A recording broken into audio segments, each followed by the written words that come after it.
Everyone, welcome back to this channel. आज के इस वीडियो में हम देखने जा रहे हैं क्लास 3 के बच्चों का मेंटल मैथ का एनुअल क्वेश्चन पेपर। अभी आपके बच्चों के एनुअल एग्जाम स्टार्ट हो गए हैं, तो आप अपने बच्चों को मेंटल मैथ से रिलेटेड घर पे ही प्रैक्टिस स्टार्ट कर सकते हैं। वीडियो को पूरा एंड तक देखिए। वीडियो अगर आपको अच्छा लगे, हेल्पफुल लगे तो प्लीज वीडियो को लाइक करें। चैनल पे अगर आप नए हैं तो सब्सक्राइब करके वीडियो अदर पेरेंट्स के साथ शेयर जरूर करें। ये is the first question, choose the correct option. तो यहाँ पे ना बच्चों को कुछ मल्टीपल क्वेश्चंस दिए गए हैं, मल्टीपल ऑब्जेक्टिव क्वेश्चंस, जिसमें बच्चों को क्वेश्चन के साथ कुछ ऑप्शंस भी दिए गए हैं, जिसे बच्चों को क्विकली मेंटल मैथ के थ्रू सॉल्व करके दिए गए ऑप्शन में से सही आंसर को टिक करना है। जैसे देखिए पहला क्वेश्चन है, when 533 is divided by 9 the quotient is dash and the remainder is dash. तो यहाँ पे ना बच्चों को बोला है 533 को अगर हम डिवाइड करेंगे 9 से तो हमारा क्वेश्चन और रिमाइंडर क्या आएगा। तो दिए गए ऑप्शंस में से हमें सही आंसर ढूंढना है। तो अगर इसे हम डिवाइड करेंगे ना तो हमारा आंसर क्या आएगा, 533 डिवाइडेड बाय 9 करेंगे तो हमारा आंसर आएगा 59 as a quotient and remainder बचेगा 2। So A option is the correct answer. इसे बच्चे लॉन्ग मेथड में भी रफ साइड में कर सकते हैं solve. Here is the next question, the pictograph below shows the number of cars in a school parking lot for 4 days. यहाँ पे बच्चों को एक पिक्टोग्राफ दिया गया है जिसमें बच्चों को दिया जा रहा है डेज और नंबर ऑफ कार्स जो कि पार्किंग लॉट में 4 डेज में पार्क किए गए हैं। तो यहाँ पे ना बच्चों को क्वेश्चन दिया है, how many more cars were in the school parking lot on Monday than on Wednesday. तो यहाँ पे बच्चों को पूछा गया है कि कितने कार्स स्कूल पार्किंग लॉट में पार्क हुए थे वेडनेसडे से मंडे को। तो यहाँ पे बच्चों को समझना है इस पिक्टोग्राफ को देख के, जहां पे one car is equal to 15 cars. एक जो कार का सिंबल है वो 15 कार्स को रिप्रेजेंट कर रहा है। तो हमें फाइंड करना है कि मंडे और वेडनेसडे में कितने का डिफरेंस था। जैसे वेडनेसडे को कितना था, 1 कार, यानी कि यहाँ पे ये हो गया 15 कार्स के बराबर। और यहाँ पे मंडे को कितने कार्स हैं, 1 2 3 4 यानी कि 15 फोर्स आर कितना होता है, 15 फोर्स आर 60। तो हमें क्या फाइंड करना है कि मंडे को वेडनेसडे से कितने कार ज्यादा पार्क हुए थे। तो इसके लिए हमें क्या करना है, 60 माइनस 15 कर देना है।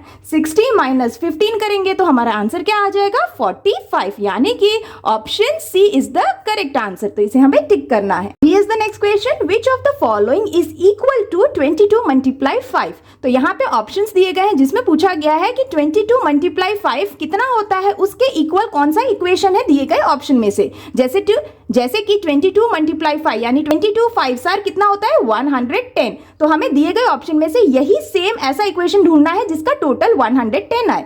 जैसे देखिए पहला है यहाँ पे 20 मल्टीप्लाई 5 प्लस 2 मल्टीप्लाई 5। तो अगर इसे हम सॉल्व करेंगे तो 20 मल्टीप्लाई 5 कितना होता है, 100 प्लस 2 मल्टीप्लाई 2 यानी 2 5 आर 10। सो 100 प्लस 10 इज 110, यानी कि ए ऑप्शन क्या हो जाएगा, इक्वल हो जाएगा इस इक्वेशन के, इसीलिए A is the correct answer. Next question देखिए, 8 metre 5 centimetre is equal to dash centimetre. यहाँ पे ऑप्शंस दिए गए हैं, तो यहाँ पे आंसर क्या होगा। अगर इसे हम सॉल्व करेंगे, इसे हमें सेंटीमीटर में कन्वर्ट करना है। तो अगर हम इसे करेंगे तो क्या करेंगे, 8 मीटर को पहले हम सेंटीमीटर में कन्वर्ट करेंगे तो ये क्या हो जाएगा, 800 सेंटीमीटर प्लस 5 सेंटीमीटर। तो आंसर क्या हो जाएगा, option is the correct answer. Here's the next question, the water from the jug is poured into 3 glasses. How much water is left in the jug? तो यहाँ पे ना पिक्चर्स के through समझाया गया है, जहाँ पे बोला गया है जो वाटर है from the jug is been poured in the 3 glasses. Water jug में कितने हैं, 3 लीटर 250 मिलीलीटर। वाटर को अगर हमने 3 ग्लासेस में पोर कर दिए तो वो बनता है 950 ml यानी कि 950 मिलीलीटर। तो यहाँ पे पूछा गया है कि इसमें पोर करने के बाद इस जग में कितना वाटर बचा। तो इसे अगर हमें फाइंड करना है ना तो हमें क्या करना होगा, 3 लीटर 250 मिलीलीटर से माइनस कर देंगे 950 मिलीलीटर को। तो अगर इसे हम माइनस करेंगे तो हमारा आंसर क्या आ जाएगा, हमारा आंसर आएगा 2 लीटर 300 मिलीलीटर, यानी कि D option is the correct answer. Now same way next question, which two fractions are equivalent? यहाँ पे ना ऑप्शंस दिए गए हैं, जैसे देखिए फर्स्ट ऑप्शन है 1/3 and 1/2, option B 1/2 and 2/4, option C 1/3 and 1/6 and option D 1/3 and 2/3। तो यहाँ पे पूछा है कि कौन सा फ्रैक्शन इक्विवेलेंट है यानी कि इक्वल है। तो देखिए यहाँ पे ऑप्शन बी में 1/2 एंड 2/4 है। तो अगर इसे हम स्मॉलेस्ट फ्रैक्शन करेंगे तो ये भी बन जाएगा 1/2 इस तरह से, यानी कि ये जो फ्रैक्शन है ये बिल्कुल इक्वल है, इसीलिए इसे इक्विवेलेंट फ्रैक्शन कहेंगे। So B option is the correct answer. Here is the next question, what fraction of the whole figure does the unshaded portion represent. यहाँ पे बच्चों को फिगर ड्रॉ करके दिया गया है और यहाँ पे ना बच्चों को फाइंड करना है कि अनशेडेड पोर्शन रिप्रेजेंट क्या कर रहा है, कौन सा फ्रैक्शन इस पूरे फिगर का शो कर रहा है। जैसे देखिए यहाँ पे अनशेडेड कितने हैं, 1 और देखिए यहाँ पे ना इसको अगर हम इस तरह से डिवाइड कर देंगे तो बनेगा 1 2 3 4, है ना, ये अनशेडेड है। और कितने पूरे फिगर में कितने पार्ट्स हैं? 1 2, इसको भी अगर हम हाफ करते हैं 3 4 5 6 7 8 है, यानी कि अगर इसको हम टोटल करेंगे अनशेडेड का टोटल में तो 4/8 होता है ना। अगर 4/8 है तो यहाँ पे 4/8 ऑप्शन नहीं है, तो इसको हम स्मॉलेस्ट फ्रैक्शन में जाएंगे, यानी कि जैसे कि 4 1s are 4 and 4 2s are 8, यानी कि इसका स्मॉलेस्ट फ्रैक्शन क्या बन जाएगा? 1/2। सो आंसर क्या हो जाएगा हमारा? Option A 1/2। इस तरह से बच्चों को आपको समझाना है। नेक्स्ट क्वेश्चन देखिए, the least number among the following is, यहाँ पे बच्चों को लीस्ट नंबर फाइंड करना है इक्वेशन को सॉल्व करके। जैसे पहला है 45 डिवाइडेड बाई 3, तो इसका आंसर क्या होगा? इसका आंसर हो जाएगा 15। नेक्स्ट देखिए 45 माइनस 3, 45 माइनस 3 हो जाएगा 42। 45 मल्टीप्लाई 3, सो 45 3 सर कितना होता है? 135। And next 45 is equal to 3, तो ये इक्वेशन ही गलत है, तो इसको तो हम स्किप कर सकते हैं। तो यहाँ पे लीस्ट नंबर फाइंड करना है, तो दिए गए इक्वेशन में से सबसे लीस्ट नंबर का आंसर कौन सा आ रहा है? 15, यानी कि ए option is the correct answer, 45 divided by 3। इस तरह से, तो इस तरह के ऑब्जेक्टिव क्वेश्चन बच्चों को दिए जाते हैं मेंटल मैथ में। आप बच्चों को इस तरह से घर पे प्रैक्टिस जरूर कराएं। अब here is the next question, fill in the mental math questions. तो यहाँ पे ना फिलिंग द ब्लैंक्स दिया गया है, जिसे बच्चों को मेंटल मैथ के थ्रू सॉल्व करना है, यानी कि मेंटली सॉल्व करना है, क्विकली सॉल्व करना है। जैसे देखिए पहला क्वेश्चन है 5690 minus 2345 is equal to dash. तो यहाँ पे ना हमें सबट्रैक्ट करना है इस नंबर को, तो इसे आप बच्चों को क्विकली करने के लिए कैसे बोल सकते हैं? आप बच्चों को कह सकते हैं मेंटली सॉल्व करना है तो वंस डिजिट से स्टार्ट करें, जैसे कि 0 - 5 नहीं होगा तो हम बोरो लेंगे तो it will become 10। So 10 - 5 is 5, तो हम यहाँ लिखते जाएंगे इस तरह से। नाउ 9 ने बोरो दिया था तो यहाँ बच गया 8, सो 8 - 4 इज 4। नेक्स्ट देखिए 6 - 3, 6 - 3 इज 3 एंड 5 - 2 इज 3। सो हमारा आंसर कितना हो गया? 3345। इस तरह से। नेक्स्ट क्वेश्चन देखिए 2 days plus 5 hours is equal to dash hours.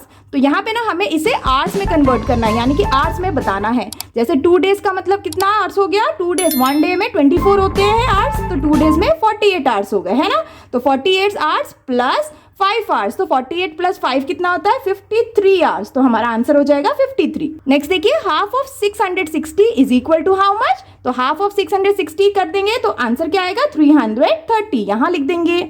Next देखिए 348 multiply 7 plus 3 is equal to how much? तो यहाँ पे सिंप्लीफाई करना है, इसके लिए पहले हम ब्रैकेट को हटा के इसे सॉल्व करेंगे। जैसे कि 7 प्लस 3 इज 10 हो गया ना। अब यहाँ पे ब्रैकेट हट गया है तो ये क्या हो गया? 148 मल्टीप्लाई 10, तो आंसर हो जाएगा 3480। इस तरह से। नेक्स्ट देखिए dash coins of 5 rupees makes 50 rupees. तो कितने कॉइन्स मिला के 50 रुपीज हो जाएंगे? 5 के 5 10s are 50 होता है, that means 10 coins of 5 rupees makes 50 rupees. Next देखिए if 1 suitcase cost ₹170 then the cost of 9 suitcase is dash. तो यहाँ पे बोला है अगर 1 सूटकेस का कॉस्ट 170 रुपीज है तो 9 सूटकेस का कॉस्ट कितना होगा? तो इसको फाइंड करने के लिए हमें क्या करना है? 170 मल्टीप्लाई 9 कर देंगे। तो अगर 170 मल्टीप्लाई 9 करेंगे तो वो जो आंसर होगा वही हमारा टोटल कॉस्ट ऑफ 9 सूटकेस होगा। तो आंसर क्या होगा?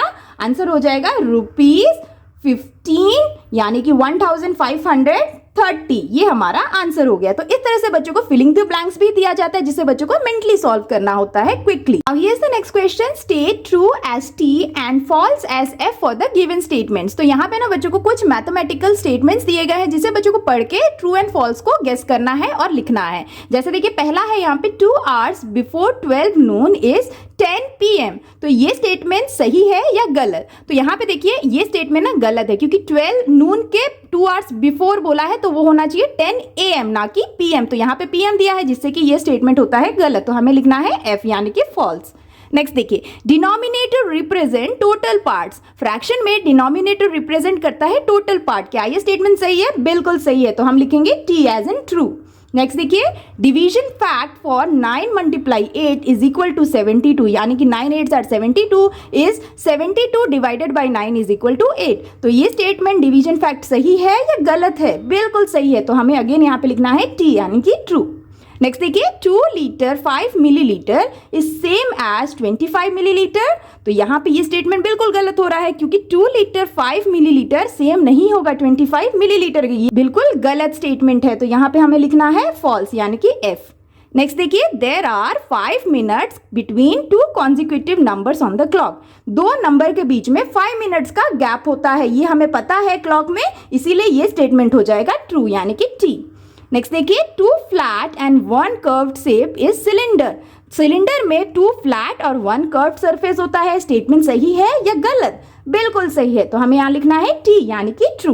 तो इस तरह से बच्चों को ट्रू एंड फॉल्स भी दिया जाता है, मैथमेटिकल स्टेटमेंट्स दिए जाते हैं जिससे बच्चों को समझना है और लिखना है। तो इस तरह से आप बच्चों की प्रैक्टिस जरूर कराएं। Here is the next question, answer the questions using mental math. तो यहाँ पे ना बच्चों को कुछ क्वेश्चंस दिए गए हैं जिसका आंसर बच्चों को मेंटल मैथ के थ्रू यानी कि मेंटली जल्दी से देना है और यहाँ पे दिए गए जगह पे लिखना है डायरेक्ट आंसर। जैसे देखिए, पहला क्वेश्चन है, what is the elapsed time between 4:30 PM and 6 o'clock PM। तो यहाँ पे हमें elapsed टाइम यानी कि इन दो टाइम के बीच में कितने का इंटरवल है ये हमें फाइंड करके यहाँ लिखना है। जैसे 4:30 PM से 6 o'clock के बीच में कितने का इंटरवल है? जैसे देखिए 4:30 से 5 o'clock हो जाएगा हाफ एन आवर और 5 o'clock से 6 o'clock 1 hour, यानी कि कितना डिफरेंस है, elapsed टाइम कितना है, इंटरवल कितना है, 1 hour 30 minutes। तो हम यहाँ लिख देंगे इस तरह से। नेक्स्ट क्वेश्चन देखिए, Samar rides 350 metre less than a kilometre on his cycle every day from his home to school.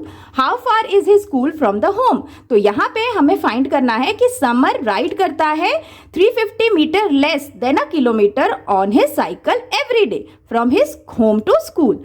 तो यहाँ पे पूछा गया है how far is his school from the home, कितना दूर है उसका स्कूल उसके घर से। तो यहाँ पे समझने के लिए बच्चों को आप ऐसे बताएं, किलोमीटर बोला है ना, 1 किलोमीटर से 350 मीटर लेस वो राइड करता है अपना साइकिल, यानी कि 1 किलोमीटर में 1000 मीटर होते हैं, इसीलिए 1000 माइनस 350 मीटर कर देंगे तो हमारा आंसर आ जाएगा। सो 1000 माइनस 350 मीटर करेंगे तो आंसर कितना आएगा? आंसर आएगा 650 मीटर। तो ये हमारा आंसर हो गया। नेक्स्ट देखिए, what number is a quarter of 60। 60 का क्वार्टर पूछा गया है, तो 1 आवर को हम कहते हैं 60 मिनट। तो 60 का क्वार्टर का इसको बोलते हैं हम 15 को, यानी कि यहाँ पे आंसर क्या होगा? 15। तो आंसर हो जाएगा 15। What number is a quarter of 60? Is answer is 15। Here's the next question. What fraction is 10 minutes of an hour? 1 hour का 10 मिनट्स का फ्रैक्शन हमें फाइंड करना है, यानी कि 1 आवर में कितने मिनट्स होते हैं? 60, तो वो हमारा डिनोमिनेटर हो जाएगा और 10 मिनट्स हमारा न्यूमरेटर हो जाएगा। अब इसका हमें फ्रैक्शन फाइंड करना है, यानी कि इसका सबसे स्मॉलेस्ट फ्रैक्शन फाइंड करना है। जैसे कि 10 1s are 10 एंड 10 6 are 60 होता है ना, तो हमारा आंसर क्या हो जाएगा? 1/6। ये हमारा फ्रैक्शन हो गया 10 मिनट्स ऑफ एन आवर का। नेक्स्ट क्वेश्चन देखिए, how many weeks are there in 420 days. तो यहाँ पे बोला गया है कि कितने 420 डेज में कितने वीक्स होते हैं। तो इसे समझने के लिए आप बच्चों को ऐसे बता सकते हैं कि 1 वीक में कितने डेज होते हैं? 7 डेज होते हैं। तो अगर 7 डेज 1 वीक में होते हैं, 1 वीक में होते हैं, तो 420 डेज में कितने वीक्स होते हैं? इसके लिए हमें क्या करना है? हमें करना है 420 डिवाइडेड बाय 7। तो हमारा आंसर कितना आ जाएगा? हमारा आंसर आ जाएगा 60। तो ये हमारा आंसर हो गया। तो कुछ इस तरह से बच्चों को क्वेश्चन आंसर्स दिया जाता है जिससे बच्चों को मेंटल मैथ के थ्रू क्विकली सॉल्व करके डायरेक्ट आंसर लिखना होता है। तो आप इस तरह से बच्चों की प्रैक्टिस जरूर कराएं।